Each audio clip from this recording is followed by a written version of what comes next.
बिस्मिल्लाहिर्रहमानिर्रहीम। अस्सलाम वालेकुम। आज हम बात करेंगे इस जैपनीज़ इंकन के बारे में। ये क्या भला चीज़ है, लेकिन इससे पहले मैं कमरे का टूर करवाता हूँ। तो जी, ये हमारा छोटा सा स्टूडियो है जहाँ मैं और मेरे बेटे रिकॉर्डिंग करते हैं। ये कुछ लाइट्स का इंतज़ाम किया हुआ है, स्टैंड वगैरह पड़े हुए हैं। जी, ये कुछ पेंटिंग्स हैं और ये यूट्यूब बटन्स हैं जो मेरे प्यारे बच्चों ने बहुत मेहनत करके विन किए हैं। कुछ रिकॉर्डिंग इस बैकग्राउंड के साथ की थी, कुछ इसके साथ, लेकिन बेटे ने कहा कि इस बैकग्राउंड के साथ भी ट्राई करके देखें, तो आज इस बैकग्राउंड के साथ मैं इंशाल्लाह करूँगा रिकॉर्डिंग। हाँ, इसके अलावा बड़े काम की चीज़ जो हम कभी कभी यूज़ करते हैं, ये बहुत पुरानी रिकॉर्डिंग्स और कैमरास। इस कैमरा को लिए हुए 23 साल हो गए हैं और ये अल्हम्दुलिल्लाह अभी तक काम कर रहा है। लेकिन इसकी बैटरी अब काम नहीं करती, तो ये हमें डायरेक्ट यूज़ करना पड़ता है। इसको पावर लगाते हैं। इसके अंदर ये छोटी सी एक कैसेट डालती,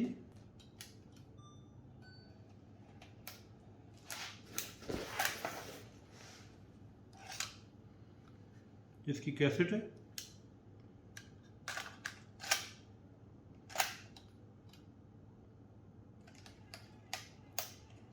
इसको प्ले करना है, ये 360 डिग्री पे रोटेट हो जाती है। जी, ये चलना शुरू हो गया। ये नॉन डिजिटल कैमरा है, ऑप्टिकल जूम 20x है और डिजिटल जूम 360x है।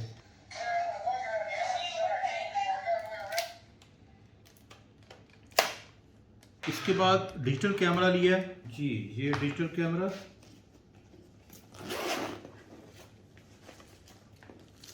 इसकी तमाम एक्सेसरीज अभी तक मौजूद हैं।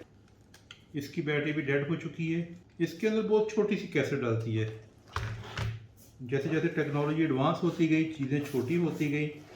इसकी कैसेट ये है, ये छोटा सा साइज़ है इसका। ये इसकी बैटरी को चार्ज करने के लिए। ये सारी इंस्ट्रक्शन इसकी जापानीज़ में थी, मैनुअल भी इसका जापानीज़ में था। ये इसका रिमोट कंट्रोल। इसके अलावा हमारे पास ये डिजिटल कैमरा हुआ करता था स्टिल पिक्चर्स के लिए, 6.3 मेगापिक्सल्स। क्या बात है उस ज़माने की। कैसेट्स के साइज़ कैसे रिड्यूस होते गए। पहले ये कैसेट हुआ करती थी इतनी बड़ी, जो वीसीआर में चलती थी, कैमरों में भी यही होती थी। उसके बाद तरक्की हुई और साइज़ ये हो गया। फिर और तरक्की हुई, साइज़ ये हो गया। ये जो मैंने दूसरा डिजिटल कैमरा दिखाया है उसमें इस साइज़ की कैसेट डलती थी और ये 1 घंटा रिकॉर्डिंग होती थी। इसकी रिकॉर्डिंग 2 घंटे, इसकी रिकॉर्डिंग 3 या 4 घंटे होती थी। जैसे जैसे तरक्की होती गई, चीज़ें छोटी होती गई और फिर ये सारी की सारी गायब ही हो गई। अब हम आपको बताते हैं इस इंकन के बारे में। इसको हांको भी कहते हैं और इंकन भी कहते हैं। अब ये वाली जो स्टैंप है यानी इंकन, ये मेरे नाम की बनी हुई है, यानी हाबीब। हाबीब, तो चूँकि हबीब तो कह नहीं सकते, हाबीबू। तो ये 3 करेक्टर्स हैं। ये 2000 में इंकन बनवाई गई थी, यानी इसको 23 साल हो चुके हैं। लेकिन देखें इसका जो पैड है, इसके अंदर एक छोटा सा एक पैड भी लगा हुआ है और अभी तक मैं हैरान कि ये काम कर रहा है।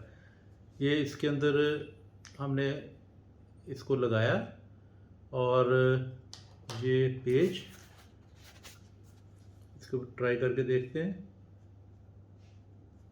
जी, ये देखें, मैंने इसको अभी मॉइस्चराइज भी नहीं किया है, लेकिन फिर भी ये काम कर रही है। थोड़ा सा मॉइस्चराइज करके इसको डार्क कर लेते हैं।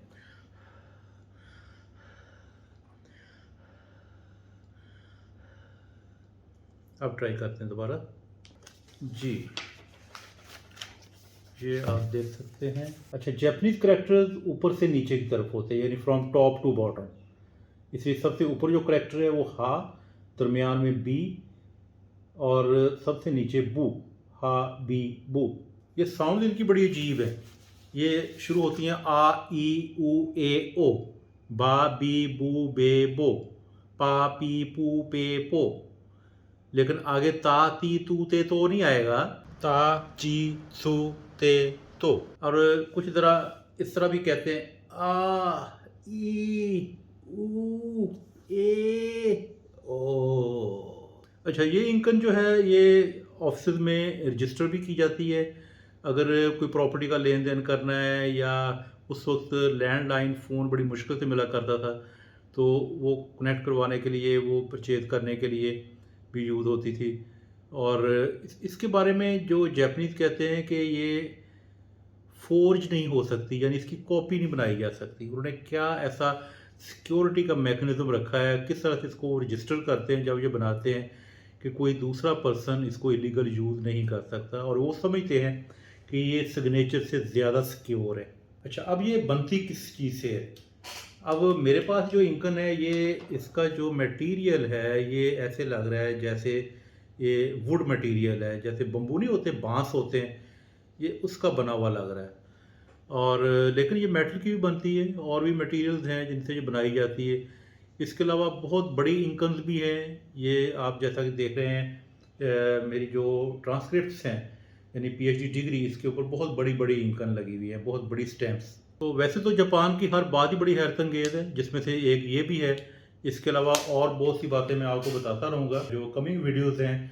उसमें जो सबसे इम्पॉर्टेंट, जैसे स्कॉलरशिप का जिक्र हुआ था, तो लेकिन बहुत सी क्वेरीज आई हैं कि कॉन्सेंट लेटर कैसे हासिल करना है, यानी इनविटेशन लेटर कैसे लेना है प्रोफेसर से। बहुत अच्छे स्कॉलरशिप जापान के मौजूद हैं, जिनके बारे में हम वन बाय वन बताते रहेंगे। लेकिन जो कॉमन बात है कि इनविटेशन लेटर कैसे हासिल किया जाता है, उसके लिए क्या अप्रोच काम करती है। क्योंकि जापानीज इतने मसरूफ़ होते हैं, all over the world hundreds of emails उनको रोज़ आती हैं, और उनके पास इतना टाइम नहीं होता वो आपकी ईमेल चेक कर सकें।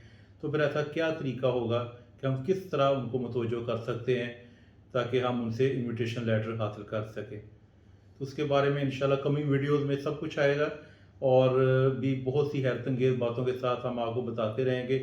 एक और बात आपने देखा होगा कि जो इम्पोर्टेड गाड़ियाँ हैं, जैपनीज़ गाड़ियाँ हैं, उनकी स्क्रीन पे एक गोल स्टिकर लगा होता है, जिसमें एक जो खाना होता है वो खाली होता है, बाकी में वो काउंटिंग होती है 1 से लेकर 12 तक, जिसमें से एक कोने खाली किया होता है।